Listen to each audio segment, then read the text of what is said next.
अस्सलाम वालेकुम दोस्तों, मैं हूं आपका मेज़बान homeopathic doctor Mohammad Khalid Chaudhry, access homeopathy के प्लेटफॉर्म से। अभी जो पिछला वीलॉग हमने रिकॉर्ड किया और ऑन एयर हुआ, आप दोस्तों ने उसको पसंद किया, उसके ऊपर बड़े कम कमेंट आए। तो उसमें मैंने तमाम दोस्तों से एक क्वेश्चन छोड़ा था कि आप कमेंट बॉक्स में हमें बताएं कि आजकल मैदा के अमराज और मैदा की जो मसाइल हैं ये क्यों बढ़ते जा रहे हैं। तो दोस्तों ने उसके ऊपर कमेंट भी किया, उसको हम कंक्लूड करेंगे। अभी हम इंतज़ार करेंगे कि आज और कल में कुछ और दोस्तों के उसके ऊपर कमेंट आ जाएं, तो फिर हम उसको कंक्लूड करेंगे कि मैदा के अमराज क्यों बढ़ रहे हैं। जानते तो हम सब लोग हैं। आज हम मैदा से एक स्टेप आगे चलते हैं कि जब मैदा से जो ग़िज़ा है, जो सेमी डाइजेस्टेड फूड होती है, जो कि वहाँ पे इमल्सीफाई जो थोड़ी सी वहाँ पे नरम हो जाती है कुछ देर मैदा में रहने के बाद, जो मैदा में तेज़ाब मौजूद है, नमक का तेज़ाब या हाइड्रोक्लोरिक एसिड जिसको बोलते हैं, जब उसकी मौजूदगी में बैक्टीरिया वहाँ पे किल हो जाते हैं, फूड नरम हो जाती है। अब वो फूड इस काबिल हो जाती है कि उस फूड को डाइजेस्ट किया जाए, उसको एब्ज़ॉर्ब करके ब्लड में और रिस्पेक्टिव जो मसल्स हैं और टिश्यूज़ हैं वहाँ तक उसको पहुँचाया जा सके। तो ये सारा काम आगे स्मॉल इंटेस्टाइन में होना है और कुछ लार्ज इंटेस्टाइन में होना है। स्मॉल इंटेस्टाइन सबसे बड़ी जगह है जहाँ पे जाकर जो फूड है उसने उसके हाजमे का अमल मुकम्मल होना है। और जो ही स्मॉल इंटेस्टाइन स्टार्ट होती है, वहाँ पे कुछ जो जो हमारा जिगर, उसकी जो रतूबत है जो कि गाल ब्लैडर में इकट्ठी होती है और गाल ब्लैडर के ज़रिए एक बाइल डक्ट के ज़रिए वो छोटी आंत में आ जाती है। ये वो डाइजेस्टिव एंजाइम्स हैं यहाँ पे बहुत से, जो कि प्रोटीन को भी डाइजेस्ट कर रहे होते हैं, जो कि फ़ैट्स को भी डाइजेस्ट कर रहे होते हैं, कार्बोहाइड्रेट्स को भी डाइजेस्ट कर रहे होते हैं।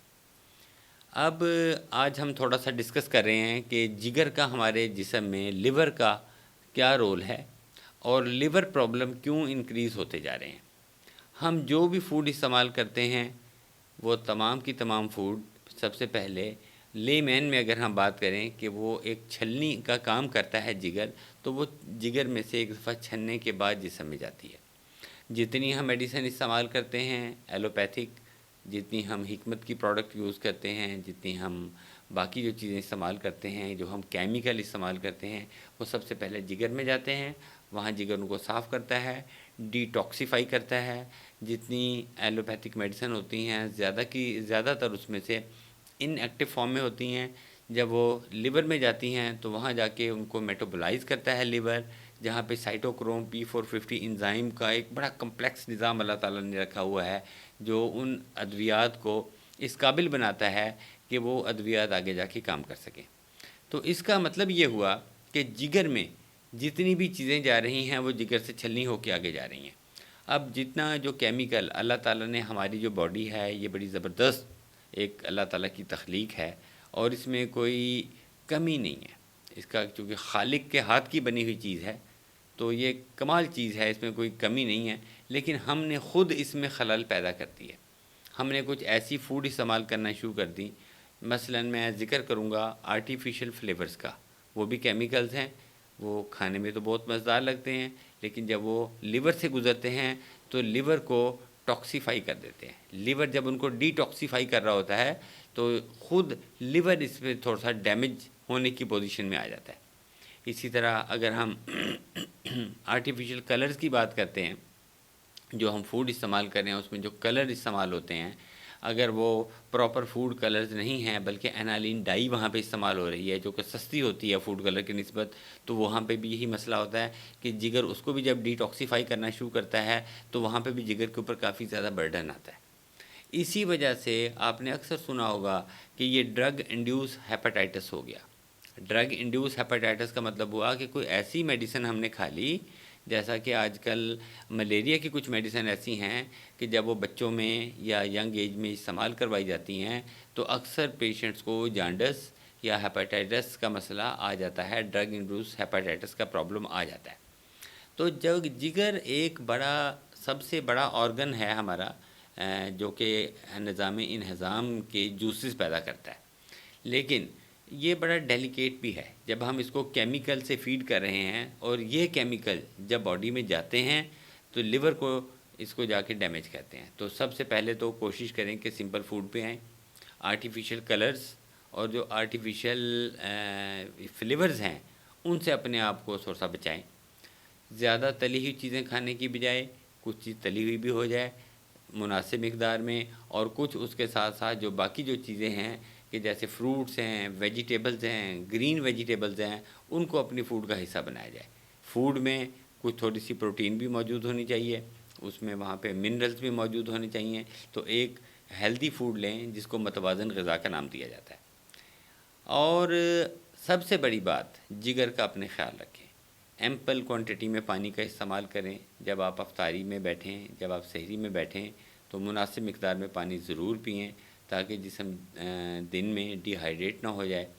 یہ تھوڑی چھوٹی چھوٹی ٹپس ہیں جن کی مدد سے ہم اپنے جگر کو بچا سکتے ہیں۔ جتنی بھی اینکزیولیٹکس ہیں، جتنی بینزوڈائزپینز ہیں، اس کے علاوہ جتنی بھی اور بہت سی میڈیسن ہیں اس قسم کی، پین کلر جتنے بھی ہیں، یہ جگر کے لیے زیادہ نقصان دہ ہیں۔